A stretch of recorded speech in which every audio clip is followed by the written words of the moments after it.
Hi, నేను మీ రాజధర్. ఈరోజు విశాఖపట్నం చరిత్ర పుటల్లోకి వెళ్ళబోతుంది. ఎందుకంటే అంతర్జాతీయ యోగా దినోత్సవం విశాఖపట్నంలో జరుపుకుంటున్నారు. అతి కార్యక్రమానికి యోగాంధ్రగా పేరు పెట్టడం జరిగిందండి.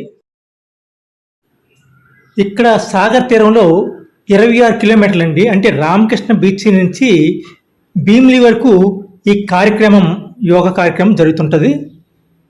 ఈ కార్యక్రమంలో నేను పాల్గొందామని నేను కూడా బయలుదేరానండి. అక్కడికి వెళ్తున్నాను. మేము ప్రజెంటు రుషికొండ ఏరియాకి దిగామండి. అక్కడ యోగా కార్యక్రమం జరుగుతుంది. మీరు చూస్తున్నారు ఆ దృశ్యాలు.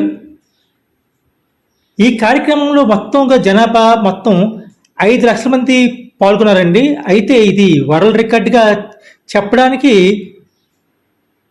వరల్డ్ రికార్డ్ వారు ఇక డ్రోన్ కెమెరాలు తర్వాత కొన్ని లెక్కలు పెట్టి 3,10,000 మంది ఉన్నట్లు ఇక్కడ రాయడం జరిగింది. ఈ విధంగా ఇక్కడ వరల్డ్ రికార్డు వచ్చిందండి. ఇంతకుముందు వరల్డ్ రికార్డు సూరత్లో ఉండేది, అది 1,50,000 మంది. ఇక్కడ విశాఖపట్నంలో 3,10,000 మంది అండి. ఈ విధంగా మనకి ఇక్కడ విశాఖ చరిత్ర పుటల్లోకి వెళ్ళిందండి. ఈ కార్యక్రమాన్ని అందరూ జయప్రదం చేశారండి. విశాఖ ప్రజలు చాలా ఉత్సాహంగా పాల్గొన్నారండి. ఎక్కడ ఎవరికి ట్రబుల్ లేకుండా ప్రభుత్వం కానీ, సిబ్బంది కానీ, వాలంటీర్లు కానీ చాలా జాగ్రత్తగా పర్యవేక్షించారండి. పోలీసులు చాలా జాగ్రత్తగా వాళ్ళు విధి నిర్వహణ చేశారు. ఈ విధంగా మనకి విశాఖపట్నంలో యోగా కార్యక్రమం జరిగింది. మీరు చూస్తున్నారు యోగాలో ఒక భాగం.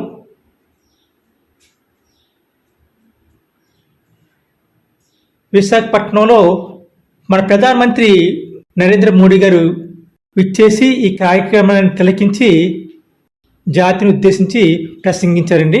ఈ విధంగా ఇక్కడ ఆంధ్రప్రదేశ్ ముఖ్యమంత్రి చంద్రబాబు నాయుడు కూడా ఈ యోగాలో పార్టిసిపేట్ చేశారు. అలాగే నారా లోకేష్ గారు. ఈ విధంగా మనం విశాఖపట్నంలో ఈ కార్యక్రమం జరుపుకున్నది.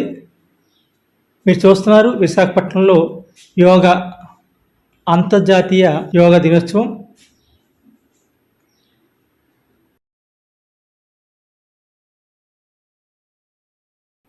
ప్రతి 200 మందికి ఒక వాలంటీర్ని పెట్టారండి. చూశారు కదా, వాళ్ళు టీచర్ అన్నమాట.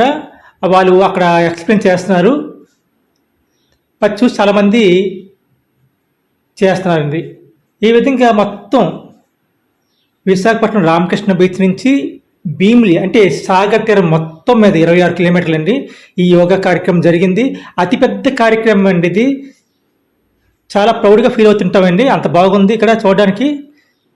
మార్నింగ్ ఉదయం 4 గంటలకి 4:30 నుంచి చాలామంది బస్సుల మీద వెళ్ళామండి సాగర్ తీరానికి. మీరు చూస్తారు. అయితే చాలా ట్రాఫిక్ అండి విశాఖపట్నం అంతా. ఈ రోజంతా మార్నింగ్ 4:30 నుంచి 12 గంటల వరకు ట్రాఫిక్తో ఉంది ఫుల్గాన ఈ కార్యక్రమం వల్ల. అయితే ఈ కార్యక్రమంలో వచ్చిన వాళ్ళందరికీ మ్యాట్లు ఇచ్చారండి. చూసారు కదా, కూర్చొని చేస్తున్నారు కదా. వెళ్ళినప్పుడు వాటిని తీసుకెళ్ళిపోవచ్చండి. ఎవరైనా అంటే ఎవరు చేశారో వాళ్ళు తీసుకెళ్ళిపోవచ్చు. అలాగే ఇక్కడ ప్రత్యేకంగా ఈ విధంగా ఇక్కడ అందించారండి వచ్చిన ప్రతి జనాభాకి.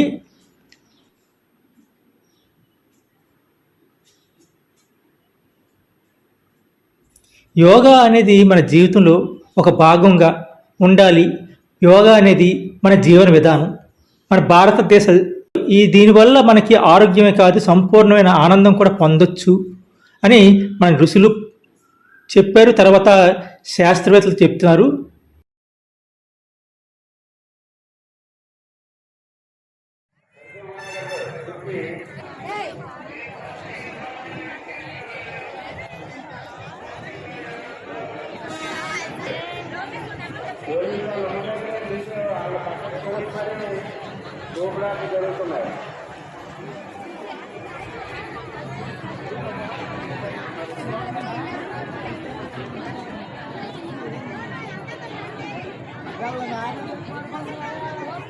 అమ్మా ఎవరు వెళ్ళిపోకండి, బ్యాంకులు పట్టమని.